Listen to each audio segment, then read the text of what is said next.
A verdade de cada um.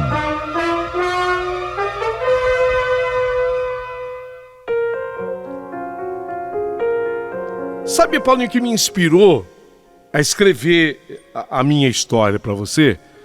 Foi o que aconteceu muito recentemente na guerra agora entre Israel e o Hamas, aquele grupo terrorista, o Hamas. Porque tudo isso, em verdade, teve início numa rave, numa festa rave que estava acontecendo lá em Israel.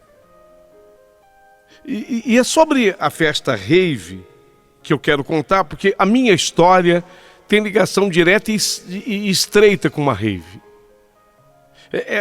Esse tipo de festa tem se tornado muito comum, especialmente pelo interior de São Paulo, sabia? São Paulo acontece menos rave, não sei, talvez falte um pouco de espaço com essa ideia. Mas quando uma festa rave acontece, como aquela de Israel, por exemplo, no interior, se ocupa um lugar assim grande, tipo uma fazenda, um sítio. E muitas vezes essa festa, ela tem durabilidade de 48 horas. Até mais do que isso, 36 horas, a depender, óbvio, dos organizadores.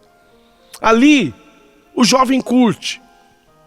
O jovem namora, beija muito na boca. E alguns, eu não vou dizer todos, porque não são todos, alguns acabam excedendo na bebida alcoólica. E por que não dizer? Na tal de bala. Ô Paulinho, desculpe usar essa expressão. De bala, entre aspas, ela não tem nada. A gente chama de bala, para significar doce, mas de doce não tem nada também. É uma droga. É uma droga pesada. É uma droga terrível. Então, a história que eu vou lhe contar tem essa ligação com o rave. Eu fico a imaginar as atrocidades que foram cometidas lá em Israel. Porque se a gente parar para pensar, aconteceu tudo quando começou a amanhecer o dia na rave lá em Israel. Vamos dizer que seja o clímax da rave. Então a rave vem de noite, ela vem acontecendo, e quando o dia começa a clarear, quando o dia começa a amanhecer, aí vai tocar o melhor DJ. Melhor DJ. Ele chega para esse horário, do dia clareando. Os jovens, a essas alturas da rave, eles estão assim, no máximo, no clímax. Dá para entender, não? Da sua euforia, entre aspas. Quem é natural, normal, também. E quem não é, quem depende de subterfúgios, também atinge o máximo aí. E nessa hora, o jovem, se ele for atacado, ele é indefeso, não tem o que fazer. Foi exatamente o horário escolhido pelo Hamas para atacar a rave em Israel, quando o dia clareava. Clímax da rave, melhor DJ, quando o jovem tá no máximo do êxtase.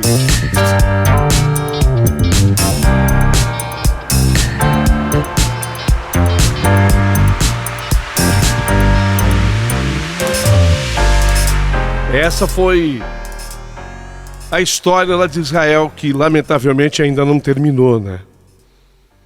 Mas a minha história eu vou contar agora. Eu quero contar uma história que lamentavelmente também teve um resultado. Bom, vocês vão tomar conhecimento. Eu não sou velha, não. Sou jovem. Vocês vão entender. E quando eu terminei os meus estudos, passei no vestibular, eu resolvi fazer uma faculdade em São Paulo. Até então, morava em Avaré. E foi um período muito difícil para mim, porque era a primeira vez que eu estava me afastando dos meus pais, da minha irmã. Apesar da dor de ter que deixar a minha família em Avaré, e também do medo de eu ir para uma cidade tão grande como São Paulo, né? Eu já conhecia São Paulo, já conhecia. Eu, portanto, sabia do tamanho da cidade de São Paulo. Obviamente que eu não conheço São Paulo inteira. Eu digo assim, conhecia São Paulo de ver, de estar pelo menos num determinado bairro. E já dava para aquilatar o tamanho daquilo tudo. Então eu sabia que São Paulo era um desafio para mim. E resolvi encarar de frente essa mudança tão grande na minha vida. Foi uma metamorfose. E fui, porque eu sabia que seria para o meu próprio bem a mudança. Afinal, eu estava indo estudar numa das faculdades mais conceituadas de São Paulo. Eu nem vou dizer o nome da instituição para não envolver, sabe? De repente as pessoas fazem uma associação errada. Não vou nem dizer o nome da instituição, mas é uma faculdade muito respeitada mesmo, pela qualidade do seu corpo docente e por gente muito boa que já se formou ali. Meu pai, ele fez questão de alugar um pequeno, vamos chamar de flat, fica mais chique, mas também podia chamar de kitnet se quiser, para mim, pequeno. Aliás, ele fez questão de alugar bem pertinho da faculdade, porque eu queria que me sentisse confortável, mais segura, em São Paulo. E essa proximidade, você sabe que São Paulo é uma cidade tão grande, que se você conseguir morar perto de onde você trabalha, onde você estuda, nossa, já é uma mão na roda, como a gente fala no interior. Uma mão na roda. Então meu pai fez questão de alugar aquele cantinho para mim, pertinho da faculdade. Ele sabia o quanto eu estava com medo de morar na cidade grande. Eu já tinha estado em São Paulo, sim, mas não morando. E eu já tinha também ouvido falar da brutalidade, da violência desenfreada que é na cidade de São Paulo. Apesar de ter muito medo de tudo, eu fui. E acabei sendo bem recebida lá na faculdade, a minha turma era legal. Caramba, o pessoal de São Paulo é legal, né? Eu acho que... Eu vou dizer uma coisa, eu moro em Avaré, eu sou do interior, mas você sabia que ninguém recebe melhor do que a pessoa que tem em São Paulo? Ninguém recebe melhor, porque eu acho que a pessoa que vive em São Paulo, ela sabe que o outro vem de fora, ele precisa ser bem tratado. Ou então, a pessoa que está em São Paulo, ela já veio de fora também, ela sabe que ela precisava ser bem tratada. Então ela trata você bem, é diferente. É diferente do pessoal do interior. Então eu fui muito bem recebida pela minha turma na faculdade. E logo, na primeira semana de faculdade, eu acabei fazendo amizade com muita gente bacana, com muita gente legal. Quando eu liguei para minha casa e falei, ó, já estou entrosada aqui, estou gostando. Não estou curtindo, o pessoal é legal. Nossa, eu não esperava ter sido tão bem recebida assim. Ah, já tem uma turma, tudo amigo, e amiga. O pessoal da faculdade era muito legal. Todos em casa, lá em Avaré, todo mundo ficou muito feliz e até aliviado, porque ninguém esperava que fosse tão rápida a minha adaptação. Meus pais sempre foram muito protetores, sabe? Aqueles pais que protegem. Quando eu saía à noite, era sempre acompanhada de uma irmã. E onde quer que eu fosse, o meu pai nos levava e depois ele ia nos buscar de madrugada. Pra você ter uma ideia do quanto a gente era bem cuidada lá em Avaré. E não demorou muito para eu começar a gostar daquela minha liberdade. Eu estava tendo aqui em São Paulo uma liberdade jamais antes experimentada. Eu não era mais vigiada, entre aspas, como antes, sabe? E na verdade, os meus estudos começaram a ficar em segundo plano. Eu primeiro vou curtir. Eu de garota tímida, retraída, de Avaré, eu passei a frequentar as baladas paulistanas, as festas com o pessoal da faculdade. Eu estava fascinada por aquilo, era um mundo novo para mim. Vamos ao teatro? Caramba, que facilidade. Tem um barzinho legal aqui, vamos? Nossa. Sabe quando você começa a descobrir um mundo novo? Um mundo novo, um mundo diferente. Começou a se abrir para mim. E foi depois de mais ou menos uns 3 meses que eu estava morando em São Paulo que o pessoal da faculdade combinou aquela... Aí é que vai entrar a tal de festa rave. Eu já tinha escutado falar, mas não tinha ido. Pô, vai ter a rave de Itatiba. Demais. Rave de Itatiba. É uma festa. É pertinho de São Paulo. Itatiba é pertinho, encostadinho. 1 hora e pouquinho. Você vai. Ai, eu vou. Você vai curtir pra caramba. Começa assim a rave numa sexta, por volta assim de... 8 da noite começa. Aí vai, sabadão, só vai domingo. Ó, tem gente que amanhece até segunda-feira lá. Você tá brincando na festa? É. Assim direto? Direto. Pertinho de São Paulo, você vai. Eu não tinha carro. Não, carro eu não tinha. Então eu fui no carro de um amigo lá da faculdade, o Júnior. E fui acompanhada de mais 2 amigas da faculdade, Débora e Carolina. Comigo, 4 no carro, né? 4. Júnior, Débora, Carolina e eu. A festa ia começar na sexta, mas a gente acabou indo no sábado. O Júnior me pegou lá na, vamos chamar de flat, para alguns é kitnet. O Júnior me pegou primeiro, depois pegamos a Débora, a Carolina, e pegamos a via Anhanguera e direto para Itatiba. Eu ia conhecer a tal da rave. Eita festa diferente essa. Tem hora para acabar. É tudo que o jovem quer, fala a verdade. Tem hora para acabar. Curtição direto. Vai o fulano tocar. E aí foi falando o nome do DJ, né? Não é uma festa assim que tem show. Normalmente não tem show. É muito DJ tocando. DJ fulano. DJ Beltrano. Esse é do Rio. Esse aqui é do Rio de Janeiro.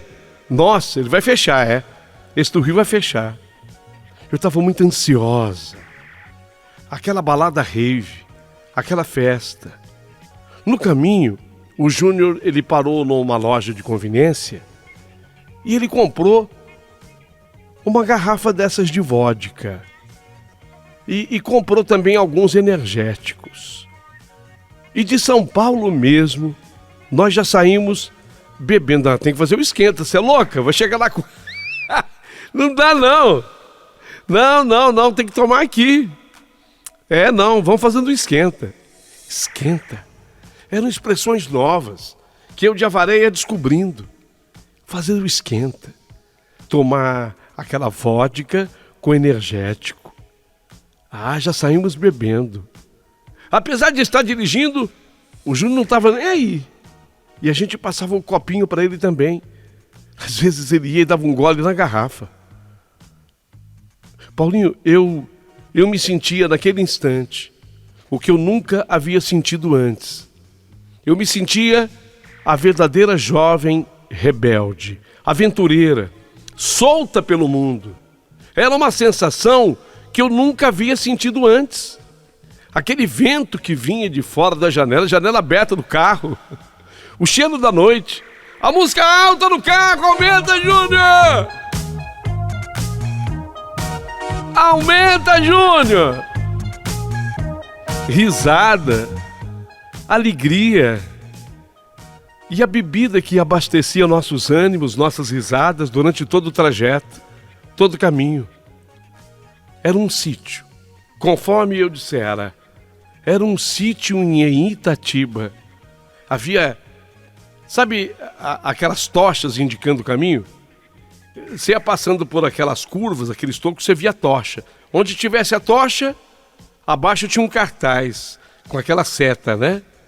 Tocha, seta. É por aqui. Ah, Paulinho. E a gente foi se aproximando. De repente, começou a se ouvir o som que vinha, né? Começou baixinho. Depois o som foi aumentando. E o coração da gente disparando. Assim que nós passamos pela portaria, quando nós entramos pela portaria do prédio, quando nós passamos pela porteira do sítio, que nós entramos no ambiente do sítio, o som foi ficando cada vez mais forte. Ali nós mostramos os nossos convites e já estávamos dentro da rave, da festa. E aí foi cair na gandar, na dança, amigos, gente da faculdade que já estava por lá, gente diferente. De repente alguém que eu nem vi quem veio e me deu um beijo na boca. Caramba, já? Beijão na boca. Era tudo que a gente queria. Quer dizer, era tudo que eu, agora como uma jovem rebelde, eu nem sei de onde vinha a rebeldia. Inventei. Cada um inventa uma rebeldia para si. E àquela altura da noite, a festa só estava começando. De repente eu já fiquei bastante alterada. Depois daquele beijo, não sei se o menino tinha alguma coisa na boca. E ele passou para minha boca. Nossa, eu sentia assim o mundo dar uma rodada. Ou teria sido já resultado da vodka que eu tinha bebido na viagem, no carro do Júnior. Só estava começando e eu alterada. Só que a alegria de estar ali reunido com os meus amigos dançando não permitiu que eu parasse de beber. Então a toda hora um amigo ou outro vinha, vá um shot. Quê? Shot? É virado uma vez. Mas eu não consigo beber, eu vou engasgar. Vai nada, vai. 1, 2, 3. Aí! Shot. Coisas que eu ia conhecendo. Apesar de ir ficando alterada, eu percebi que eles colocavam alguma coisa no copo da bebida. Só que a cada copo de bebida que eu tomava, eu parecia me sentir melhor. Ficava mais animada. Eu nem vi. Quando alguém falou 5 da manhã, eu falei, o quê? 5 da manhã? Mentira. Olha lá o sol querendo nascer. 5 da manhã. Eu já não aguentava mais dançar. E não, eu também não conseguia. Eu estava de pé, mas não sei como. Eu não conseguia mais parar de dançar e nem queria mais dançar. Mas sabe quando o corpo ia sozinho? E eu me vendo daquele jeito. Uma das minhas amigas disse que, do jeito que você tá, é melhor você ir pro carro. Se você cair aqui, já tem barro, vai formando um barro, sabe? Onde o pessoal vai dançando, é chão batido. Eu não sei, é bebida, é cerveja que o pessoal deixa cair. Bebida, forma barro. Eu não quero que você caia nesse barro. Vai pro carro. E eu me lembro que o Júnior e mais 2 amigos me acompanharam até o carro. Foi o Júnior e mais 2 caras. E foi aí, Paulinho, que as coisas começaram a acontecer. Eu me lembro que o Júnior andava ao meu lado, abraçado comigo, apoiando. Sabe quando te apoia assim o braço no ombro para você ir bem? Para você não cair? E de repente, ele estava me beijando, o Júnior também me beijando. Ele era meu amigo. Dali a pouco, outro amigo, o Gustavo, era quem estava me beijando. Logo depois, o Márcio, outro, passou a me beijar também. Fora os outros que já tinham beijado durante a festa. Sei lá quantos eu tinha beijado. Eu estava completamente grogue, tonta. Mas eu me lembro que os rapazes e eu ríamos. Eu só ria. Então eu só sei que nós chegamos ao carro do Júnior. Eu me deitei no banco de trás. E depois disso, tudo se apagou. Não lembro de mais nada. De mais nada. Só quando deu 8 horas da manhã, eu fui acordada por um segurança da festa. Eu estava deitada em um banco próximo ao estacionamento. Algumas pessoas que ainda estavam deixando a festa estavam passando por mim, me olhando e dando risada. Eu estava completamente sozinha naquele lugar. Não, o carro do Júnior não estava mais ali. Não era o carro do Júnior. E quando eu me levantei, eu percebi que estava apenas com a minha saia e a minha blusinha. Mas eu já estava sem a calcinha. E ao me levantar eu percebi que eu tinha sido abusada. Eu senti uma dor muito forte que vinha de dentro de mim, das minhas partes íntimas. E havia vestígio de abuso espalhado pela minha saia jeans. Aquelas marcas. Eu acho desnecessário até citá-las. Todo mundo que está ouvindo é adulto e sabe do que eu estou falando. Marcas nas minhas saias jeans. Minha bolsa estava comigo. A minha carteira, meu celular também. Então a primeira coisa que eu fiz... Tem bateria? Tem bateria no celular? Estava descarregada a bateria. Pedi para o segurança. Ele me levou assim numa caminhonete que fazia parte da segurança do evento. Carrega aqui um pouquinho. Eu comecei a carregar a bateria do celular. Havia exatamente um cabinho daqueles de carregar no cinzeiro da caminhoneta, que era do mesmo modelo do meu celular. Assim que o meu celular ganhou um pouquinho mais de bateria, a primeira coisa que eu fiz foi ligar para os meus amigos. Porém, todos os celulares estavam na caixa postal. Se quiser, olha, disse o segurança, ele estava de terno. Era um rapaz negro, forte, alto. Se quiser, eu te acompanho até o banheiro. Você precisa se lavar um pouco, né? Eu tinha barro pelo meu corpo. Eu estava me sentindo suja. Mas não era só sujeira física. Era uma sujeira moral. Era uma sujeira que estava impregnada nas minhas entranhas.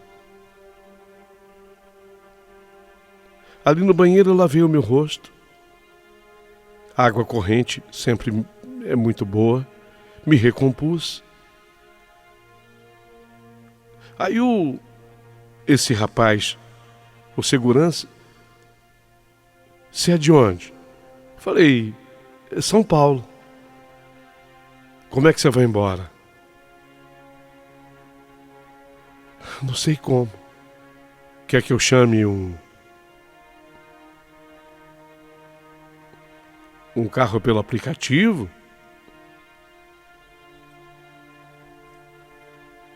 Eu nem tinha prática com essa coisa de aplicativo. Era o comecinho. Pode ser.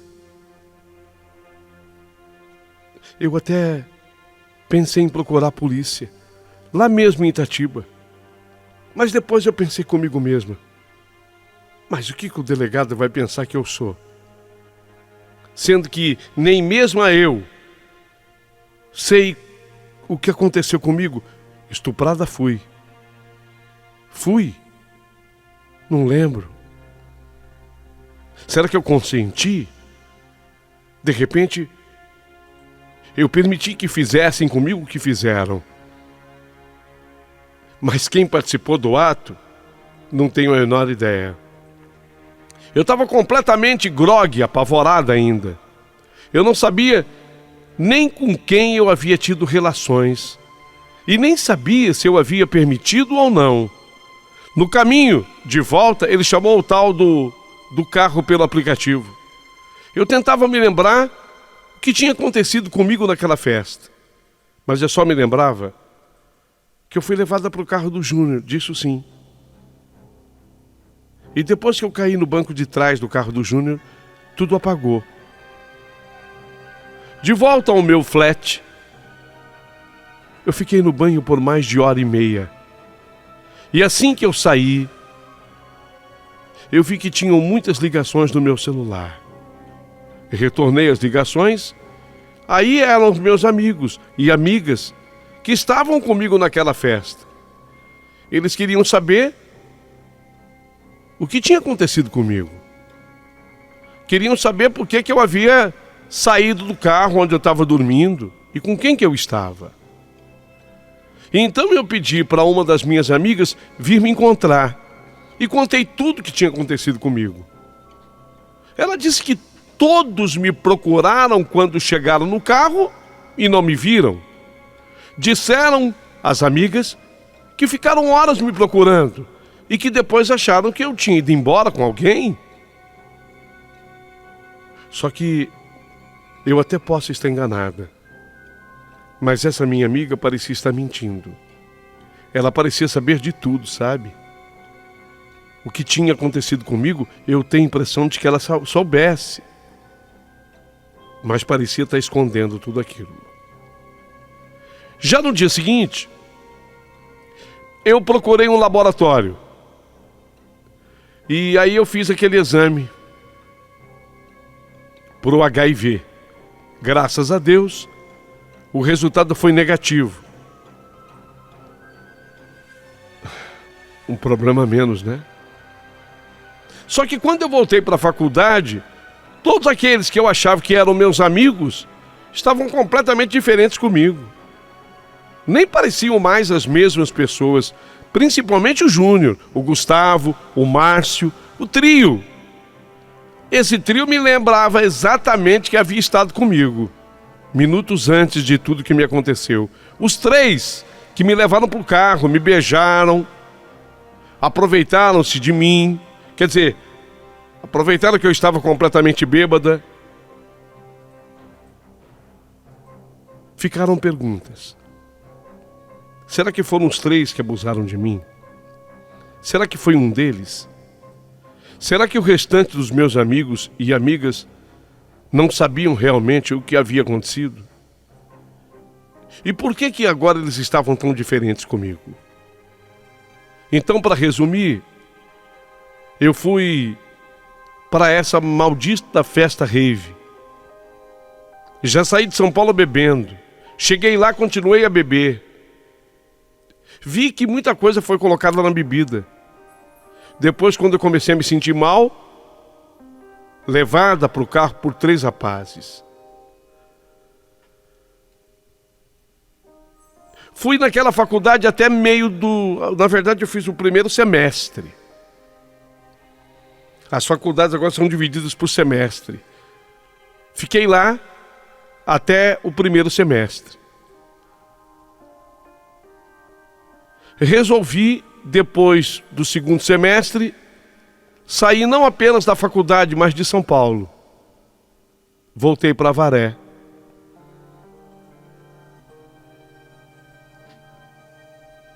Eu pensei em trancar a matrícula da faculdade. Meus pais se surpreenderam com a minha decisão. Não entenderam muito. Mas, na verdade, gostaram demais da minha volta para Avaré. O que aconteceu comigo naquela festa rave será sempre um mistério na minha vida, porque jamais irei descobrir a verdade. Isso é uma coisa que eu jamais terei coragem de contar para minha família. Nunca contei, nem para meu pai, nem para minha mãe, nem para minha irmã. É um segredo que eu trago guardado comigo pelo resto da vida. Em Avaré, numa cidade não muito longe daqui, eu consegui uma faculdade, a mesma que eu cursava, o mesmo curso, outra instituição, mas o mesmo curso. Voltei a estudar. Agora eu ia de ônibus de Avaré até essa cidade, dá 1 hora e um pouquinho. Toda noite eu ia e voltava. Foi assim que eu acabei por me formar. E foi nessa nova faculdade que eu conheci o Almir. Namorei com ele. Me casei com o Almir. E nem para ele eu tive ainda coragem de contar tudo o que aconteceu comigo naquela festa. Na verdade, eu sempre entendi que só havia uma pessoa culpada por tudo isso. Eu mesma. Eu fui para São Paulo estudar, me deslumbrei com o agito da galera, com as baladas, com as festas. E assim, as coisas ficaram em mim. Até que explodiu essa história da guerra agora de Israel com Hamas. E aí todo mundo lamentava a rave ter sido interrompida pelo Hamas, exatamente no clímax da festa, que é quando amanhece o dia. Lá também, eu lembro que passava das 5 horas da manhã. O dia já estava clareando lá também, quando eu fui conduzido para o carro do Júnior. E houve uma guerra na minha vida. Uma guerra tão grande, que eu fiquei com sequelas seríssimas. Sequelas terríveis. Não raro, eu acordo no meio da noite gritando. Meu marido, o Almir, se desespera comigo. Que foi? Você estava gritando, desesperada, pedindo socorro. Eu digo que foi mais um pesadelo. Mas às vezes eu sinto que talvez, até para melhorar essa coisa do pesadelo, eu devesse contar para ele. Ele é meu marido.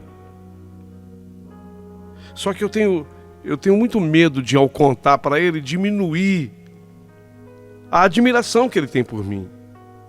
Porque eu sou uma mulher que provoca admiração nele. O Almir, meu marido, é uma espécie de fã da minha pessoa. E quando eu disser para ele tudo que ocorreu comigo naquela noite, de que eu fui vítima de uma guerra naquela noite, é como se um grupo terrorista tivesse me atacado. Então ele tem observado o seguinte, que cada vez que vai falar da guerra de Israel, eu desligo a TV, eu fujo da sala. Mas o que é? Você parece que tem um parente lá?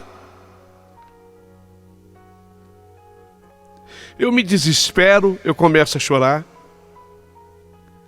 Porque eu transfiro para minha vida o ataque. Só que ao invés de eu sofrer um ataque do Hamas, eu sofro um ataque de outros terroristas. Daqueles homens. Será que foram os 3? Olha, eu queria falar um pouquinho dos 3. Júnior, Gustavo e Márcio. Eles se formaram lá mesmo na faculdade, na mesma profissão que eu. Eu prefiro até não dizer que profissão que é. Os três, tanto o Júnior, como o Márcio e como o Gustavo, exercem cargos importantíssimos em empresas hoje conceituadas. Eu sei porque atuo no mesmo ramo.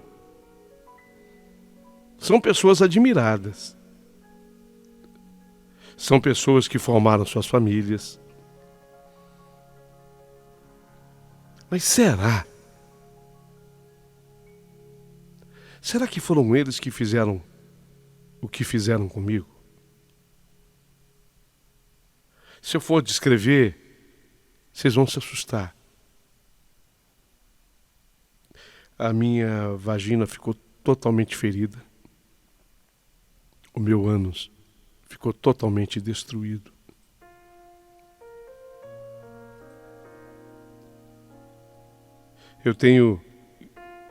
Fiquei com marcas de queimadura, de cigarro, abaixo do seio. É que o seio, quando ele naturalmente cai sobre a pele, ele acaba escondendo. Fiquei com marcas terríveis. Eu olho hoje assim para esses profissionais, todo mundo admirando-os, aplaudindo-os, e eu fico pensando, será que eles fizeram isso comigo? Eu tenho medo de contar para meu marido, por exemplo. Tudo bem que faz tempo, mas eu tenho medo de contar para meu marido e ele de repente ter o desejo de investigar. E faz tanto tempo, não há prova, eu não sei o que fazer. Não sei. Eu só sei que essa guerra acabou trazendo de volta tudo isso para mim. Porque tudo começa lá numa festa igual àquela que eu participava em Itatiba. E para mim foi um ataque terrorista, o que eu sofri também naquele ano. Abaixo do vídeo eu vou ficar muito atenta aos comentários de vocês. Vou ficar guardando o comentário de cada um de vocês.